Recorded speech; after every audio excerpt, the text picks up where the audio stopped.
Friends, welcome to doctor Aparna's homeopathy. मी doctor Aparna. तर आज आपण डिस्कस करणार आहोत होमिओपॅथी कसे वर्क करते, स्लो की फास्ट किंवा अक्यूट की क्रॉनिक। तर येस, होमिओपॅथी हे अक्यूट आणि क्रॉनिक अशा दोन्ही फेजेसवरती खूप छान काम करते। त्यानंतर होमिओपॅथी हे स्लो ॲक्टिंग आहे असे जे लोक बोलतात तर रॉंग, असे नाही आहे। बिकॉज होमिओपॅथी हे अक्यूट सिम्टम्स जे येतात, कोल्ड असो, फ्लू असो, फीवर अशा सिम्टम्समध्ये पण 24 आवर्समध्ये होमिओपॅथी खूप छान रिझल्ट्स देते।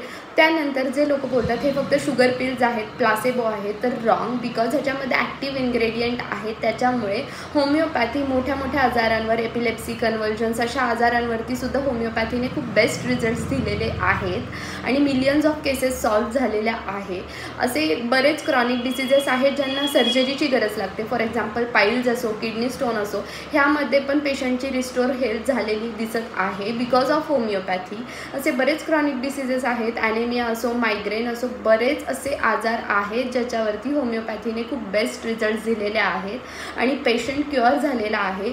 सो जे लोक बोलतात की होमिओपॅथी हे स्लो ॲक्टिंग आहे, तर नाही। होमिओपॅथी हे रूट कॉजवर काम करत असल्यामुळे ह्याचे इफेक्ट्स हे लॉंग टर्म राहतात, रिकरन्सी परत येणार नाही ह्याची गॅरंटी होमिओपॅथ देऊ शकतात। सो जे लोक बोलतात की होमिओपॅथी स्लो आहे त्यांना हे रील नक्की सेंड करा आणि असेच काही क्वेरी असेल तर मला लाईक करा, शेअर करा, फॉलो करा, कमेंट करा। थँक्यू।